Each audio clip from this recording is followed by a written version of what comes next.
Hello everyone, मैं हूं doctor Deepti.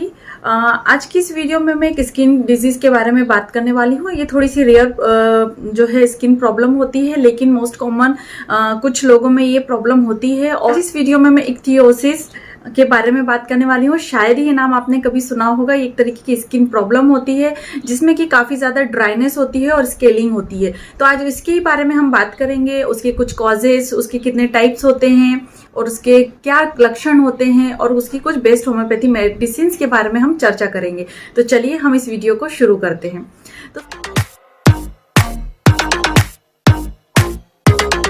तो सबसे पहले तो इक्थियोसिस आखिर होता क्या है। तो इसमें मैंने जैसे कि पहले ही बताया कि जो आपकी बॉडी की स्किन होती है उसमें बहुत ज़्यादा ड्राइनेस हो जाती है, बहुत रूखी सूखी त्वचा हो जाती है और उसके साथ ही साथ वहाँ पे स्केलिंग भी होने लगती है ना। जो आपकी स्किन है वो एक तरीके से ऐसा लगता है कि स्केलिंग हो गई है, झड़ सी रही है। इसे ग्रीक वर्ड में इसे हम फिश लाइक स्केलिंग भी कहते हैं, क्योंकि जो स्किन होती है, हमारी त्वचा जो हो जाती है वो फिश की तरह, जो फिश की स्किन होती है ना, स्केलिंग टाइप की, उसमें समझ में आती है, उस तरीके की हो जाती है और बहुत ज्यादा ड्राइनेस होती है। तो इसको हम फिश लाइक स्किन भी कहते हैं, स्केली फिशिंग स्किन भी कहते हैं या फिश स्केल कहते हैं।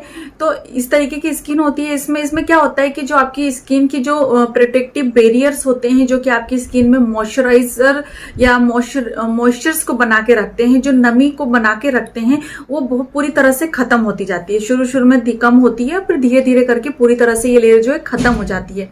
और इसमें क्या होता है कि जब इस तरीके की चीजें होती है, मॉइस्चर पूरी तरह से लॉस्ट हो चुका होता है, तो इस टाइप की स्किन में ये होता है कि वहां पे जो स्केलिंग, जो आपकी स्किन की जो लेयर्स होती हैं वो बहुत जल्दी जल्दी बिल्डअप हो रही होती हैं। जैसे कि आपने देखा होगा, आप इतना तो आप जानते होंगे कि जो हमारी स्किन है वो जो न्यू लेयर्स है वो आती है और जो ओल्ड लेयर्स होती है वो अपने आप निकलती चली जाती है, स्केलिंग होती जाती है ना, वो हटती चली जाती है।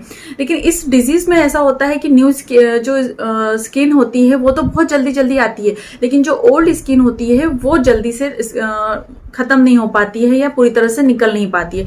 इसकी वजह से क्या होता है कि वहां पे न्यू स्किन और ओल्ड स्किन का एक तरीके से गड्ढा जमा हो जाता है, मतलब वो दोनों ही स्किन आपस में मिक्स हो जाती है और बिल्डअप हो जाती है। इसकी वजह से वहां पे काफी ज्यादा ड्राइनेस होती है और इसी कंडीशन को हम इक्थियोसिस के नाम से जानते हैं, जहां पर आपकी स्केलिंग भी बहुत ज्यादा होती है। बहुत रेयर कंडीशन है, लेकिन होता है। बहुत सारे पेशेंट्स में इस तरीके की समस्या देखने को मिलती है और होम्योपैथी एक तरीके से बेस्ट इसका एक्शन होता है इस तरीके की प्रॉब्लम में, जहां वो स्केलिंग जो हो रही होती है उसे पूरी तरह से ठीक करके आपको कंफर्ट जो है देने का काम करती है। अब बात कर लेते हैं आगे कि ये टाइप्स क्या होते हैं इसके, या कितने टाइप्स की ये होती है। टाइप्स की अगर बात करें तो बहुत सारे कॉज ऐसे होते हैं जो कि रेयर होते हैं और कुछ कॉजेस ऐसे होते हैं जो कि सिर्फ ड्राइनेस क्रिएट करते हैं और स्किन जो है स्केली बनाते हैं। मोस्ट कॉमन जो टाइप्स होते हैं, मतलब उसके दो टाइप्स होते हैं जो कि बहुत ज्यादा कॉमन होते हैं। पहला तो होता है इक्थियोसिस वल्गेरिस और सेकंड होता है एक्स लिंक्ड रेसेसिव इक्थियोसिस, है ना। तो ये दोनों जो है ये मोस्ट कॉमन होते हैं। तो जो इक्थियोसिस वल्गेरिस होता है ये मोस्ट कॉमन, इसमें जो कंडीशन होती है ये बच्चों में ज्यादा करके देखने को मिलती है। अर्ली जो चाइल्डहुड होता है उसमें इसमें ग्रे व्हाइटिश कलर की स्केलिंग होती है।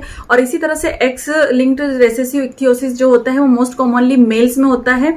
और जो वुमेन्स होती हैं वो सिर्फ कैरियर्स होती हैं और लेबर जो होता है उसमें लेबर के दौरान उनको तकलीफ हो सकती है। और जो मेल्स होते हैं उसमें टेस्टिकुलर जो है कैंसर क्रिएट कर सकती है इस तरीके की प्रॉब्लम। क्योंकि जो इक्थियोसिस की जो प्रॉब्लम होती है कुछ तो ऐसी होती है कि जो सिर्फ बाहरी तौर पे आपको नुकसान पहुंचाती है, लेकिन कुछ जो इसके टाइप्स होते हैं उसमें आपकी बॉडी भी अफेक्टेड हो सकती है। कॉजेज की अगर बात करें, इसके कारणों की बात करें तो इनहेरिटेंट जो है इसका एक कॉज हो सकता है। पेरेंट्स को अगर ये प्रॉब्लम है तो वो एज अ जेनेटिक आपको मिल सकता है ना। दूसरा एक्वायर्ड जो है उसके तो जो एडल्टहुड्स में होते हैं एक्वायर्ड जो कॉजेज होते हैं वो तो डॉक्टर्स को नहीं पता चल पाए हैं अभी तक और नहीं पता कि किस तरीके से ये प्रॉब्लम हो रही है और क्या कारण है इसके पीछे।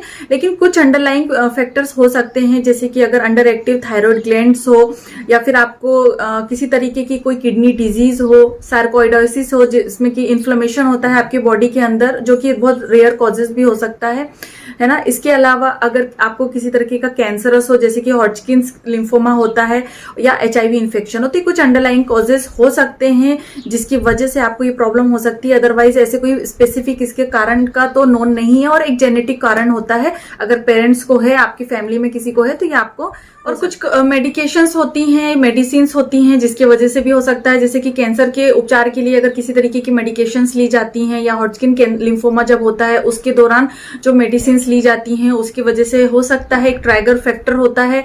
और दूसरा कि ऐसी कोई मेडिसिन जैसे कि निकोटिक एसिड होती है जो कि हाई कोलेस्ट्रॉल लेवल के दौरान यूज की जाती है, तो इस वजह से भी एक ट्राइगरिंग फैक्टर हो सकता है इस तरीके की मेडिकेशन का इस्तेमाल करने, तो एक ये भी कॉज हो सकता है। लक्षणों की बात करें तो मेन जो इसके जो इनहेरिटेंट इक्काइमोसिस होता है, इसमें तो चाइल्डहुड में ही पता चल जाता है, तुरंत कुछ ही महीनों में ही आपको ये सिम्टम नजर आने लगते हैं। और मेन जो इसके सिम्टम होते हैं वो ड्राइनेस और स्केलिंग ही होते हैं। इसकी जो सिम्टम्स है वो आपको बच्चे के ट्रंक में, एब्डोमिन में या फिर स्टमक एरिया में नजर आ सकते हैं, बटक्स में, लेग्स में या फिर पीछे की तरफ बैक में भी नजर आ सकते हैं। इसमें बहुत ज्यादा ड्राइनेस होती है, स्केलिंग होती है। स्केलिंग जो है वो व्हाइटिश कलर की हो सकती है, ग्रेइश या फिर डार्क ब्राउन कलर की हो सकती है। और जो ड्राई वेदर होता है या कोल्ड सीजन होता है, इस दौरान ये प्रॉब्लम जो है बहुत ज्यादा बढ़ जाती है या एग्रेवेट हो जाती है, और थोड़ा सा मॉइस्ट वार्म जो एटमॉस्फेयर होता है उस दौरान आप इस कंडीशन में थोड़ा सा आराम मिल जाता है। फेस और स्कैल्प भी होता है जो कि अफेक्टेड हो सकता है। अदर सिम्टम्स की बात करें तो इसमें बहुत ज्यादा रेडनेस हो सकती है स्किन में, पीलिंग हो सकती है। पीलिंग का मतलब है कि जो स्किन होती है वो निकलती हुई नजर आती है, वो ऐसी टच से ही निकल जाती है, या फिर व्हाइट जैसे डेंड्रफ होता है उस तरीके से झड़ती हुई नजर आती है। स्किन रेडनेस मैंने बताया, ब्लिस्टर हो सकता है, ईचीनेस और पेन भी हो सकता है, क्योंकि वहां पे ईचिंग है तो आप बहुत ज्यादा खुजलाते हैं, साथ में आपको फिर बहुत ज्यादा उसमें पेन भी होता है। खुजलाने के साथ साथ आपके जो पाम्स होते हैं या फिर सोल्स होते हैं उसमें कुछ लाइंस नजर आ सकती हैं, और स्किन जो है बहुत ज्यादा टाइटनेस होती है, उसमें बहुत ज्यादा टाइट होती है, जो कि मूवमेंट के लिए बहुत ज्यादा हार्ड होती है। तो इस तरीके के कुछ सिम्टम्स होते हैं। और मोस्ट कॉमनली जो लोग होते हैं उनको अगर ये कंडीशन है तो उनको ड्राई एक्जिमा भी हो सकता है, जिसमें कि रेड और ईची स्किन हो सकती है। अब आ रही है होम्योपैथी ट्रीटमेंट की। तो सबसे इंपॉर्टेंट जो इसमें प्रॉब्लम होती है कि बहुत ज्यादा ड्राइनेस होती है, स्केलिंग होती है, तो इसके लिए आप आर्सेनिकम आयोडेटम मेडिसिन का इस्तेमाल कर सकते हैं। 30 से 200 पोटेंसी का इस्तेमाल किया जा सकता है। इसमें पेशेंट की जो स्किन होगी बहुत ज्यादा ड्राई होगी, स्केलिंग होगी, इसमें बहुत ज्यादा बर्निंग भी होती है, साथ में ईचिंग भी बहुत ज्यादा होती है। स्क्रोफ्लस जो कॉन्स्टिट्यूशन होता है, ऐसे पेशेंट्स में ये मेडिसिन काफी ज्यादा इंडिकेटेड होती है। स्क्रोफ्लस का मतलब होता है ऐसे पेशेंट जिसमें कि लिम्फेटिक ग्लैंड्स जो होती हैं या लिम्फेटिक सिस्टम जो होता है बहुत ज्यादा अफेक्टेड होता है, तो ऐसे पेशेंट में ये मेडिसिन का इस्तेमाल किया जा सकता है। तो इसकी 2 बूंद का सेवन 30 पोटेंसी अगर ले रहे हैं तो इसकी 2 बूंद का सेवन डायरेक्ट टन पे आपको लेना है, और दिन में 3 से 4 बार इस मेडिसिन का आप इस्तेमाल कर सकते हैं। अगली जो होम्योपैथी मेडिसिन है वो है क्लेमाइटिस। इस मेडिसिन को भी आपको 30 पोटेंसी में इस्तेमाल करना है। इसमें जो स्किन होती है बहुत ज्यादा, इसमें फाइन स्केलिंग होती है, बहुत ही स्केलिंग जो होती है बहुत ही पतली पतली, बहुत ज्यादा फाइन होती है, बहुत ज्यादा नहीं नजर आती है, बहुत ही कम तरीके से नजर आती है, बहुत ज्यादा फाइन होती है। और इसमें स्वेलिंग ऑफ द ग्लैंड्स होती है पेशेंट की, और बहुत ज्यादा इंड्यूरेशन होता है, बहुत ज्यादा बर्निंग और ईचिंग भी साथ में बहुत ज्यादा ईचिंग होती है, और ऐसी कंडीशन में इसका इस्तेमाल किया जा सकता है। और जो ये इस तरीके के पेशेंट होते हैं, जैसे ही वो बिस्तर पे जाते हैं या बिस्तर की गर्मी होती है, उनकी स्किन जो है या स्किन कंप्लेंट जो है वो बढ़ जाती है। और जैसे भी इनकी जो स्किन की प्रॉब्लम होती है वो वेदर के अकॉर्डिंग बदलती जाती है या मून्स के अकॉर्डिंग बदलती जाती है, तो कैरेक्टर चेंज होता रहता है। तो बहुत ही कैरेक्टरिस्टिक सिम्टम होते हैं। अगर इस तरीके की कंडीशन हो तो ईचिंग बहुत ज्यादा होती है, और जैसे ही वो बिस्तर में जाते हैं वार्मनेस मिलती है तो ईचिंग जो है उनकी बढ़ जाती है। तो इसकी 30 पोटेंसी की 2 बूंद का सेवन पेशेंट दिन में 3 से 4 बार कर सकते हैं। काफी अच्छे इसके रिजल्ट होते हैं। और इसके सिम्टम्स को आपको गौर करने वाली बात है कि जैसे ही बिस्तर पे जाते हैं ईचिंग जो है बढ़ जाती है, इंड्यूरेशन ऑफ द ग्लैंड्स होता है, इसमें सूजन होती है ग्लैंड्स में, और साथ में मून्स के अकॉर्डिंग इनका कैरेक्टर जो है वो बदलता चला जाता है। अगली जो होम्योपैथी मेडिसिन है वो है ग्रेफाइटिस। इसमें जो होता है ड्राइनेस इतनी ज्यादा होती है कि वहां पे क्रैक्स तक पड़ जाते हैं। ग्रेफाइटिस जो है ड्राइनेस ऑफ द स्किन के लिए काफी इंडिकेटेड मेडिसिन है और वहां पे क्रैक्स भी हो जाते हैं। जैसे कि हील क्रैक्स होते हैं तो ग्रेफाइटिस को हम रिकमेंडेड करते हैं, तो इसमें भी ऐसे ही होता है, क्रैक्स बहुत ज्यादा पड़ते हैं। अनहेल्दी स्किन होती है, अगर जरा सी भी चोट लग जाए तो बहुत जल्दी अल्सरेशन हो जाता है, बहुत ज्यादा अनहेल्दी स्किन होती है। तो इस तरीके की कंडीशन में ग्रेफाइटिस का इस्तेमाल किया जा सकता है। इसमें जो नेल्स होते हैं, टो नेल्स होते हैं, बहुत ज्यादा क्रिपल्ड होते हैं, बहुत ज्यादा मोटे होते हैं, बहुत ज्यादा थिक होते हैं। तो अगर इस तरीके के नेल्स हैं तो भी ग्रेफाइटिस का इस्तेमाल किया जा सकता है। और जेनाइटल्स में इचिंग बहुत ज्यादा होती है, तो अगर इचिंग ऑफ द जेनाइटल्स है तो ग्रेफाइटिस 30 पोटेंसी की 2 बूंद का सेवन दिन में 3 से 4 बार किया जा सकता है। इसका ऑइंटमेंट भी आता है, उसको भी अप्लाई किया जा सकता है। अगली जो होम्योपैथी मेडिसिन है वो है प्लम्बम। इसे आपको 30 पोटेंसी में लेना है। बहुत ज्यादा ड्राइनेस होती है, इतनी ज्यादा ड्राइनेस होती है कि वहां पे क्रैक्स तक पड़ जाते हैं। साथ में इसमें पर्सपरेशन जो है काफी ज्यादा एब्सेंस होता है, बिल्कुल भी नहीं आता है, बिल्कुल भी स्वेटिंग नहीं होती है, पसीना बिल्कुल नहीं आता है। कॉन्स्टिपेशन बहुत ज्यादा होता है इस पेशेंट में, ऑब्स्टिनेट कॉन्स्टिपेशन, बहुत जिद्दी तरीके का कॉन्स्टिपेशन होता है।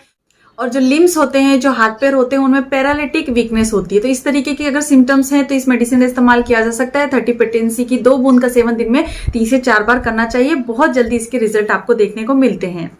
और नेट्रम कार्बोनिकम एक मेडिसिन है जिसमें कि पूरी बॉडी में ही ड्राइनेस है, बहुत ज्यादा रफनेस है, पूरी ही बॉडी में इधर उधर आपको ड्राइनेस महसूस होती है, बहुत ज्यादा रफ है, स्केलिंग हो रही है, तो इस मेडिसिन का इस्तेमाल आप कर सकते हैं। 30 पोटेंसी की 2 बूंद का सेवन आपको दिन में 3 से 4 बार करना चाहिए। काफी अच्छे इसके रिजल्ट होते हैं। तो ये सारी मेडिसिन जो मैंने बताई हैं वो इक्थियोसिस के केसेस में काफी ज्यादा इफेक्टेड होती हैं। बहुत रेयर प्रॉब्लम है, लेकिन ट्रीटमेंट लेना जरूरी होता है और बहुत काफी हद तक आपको कंफर्ट मिल जाता है इस ट्रीटमेंट से। तो आशा करती हूँ आपको आज का मेरा ये वीडियो पसंद आया होगा। यदि अच्छा लगा है तो लाइक शेयर करना बिल्कुल मत भूलिए, और इसी तरह अच्छी अच्छी वीडियोस के साथ मैं आती रहती हूँ। तो मेरे चैनल को सब्सक्राइब जरूर करें ताकि आपको मेरी हर नॉलेजेबल वीडियो जो है मिल सके। इसके बाद मैं लूंगी नेक्स्ट वीडियो में। तब तक के लिए बाय बाय, अपना ध्यान रखिए और खुश रहें। धन्यवाद।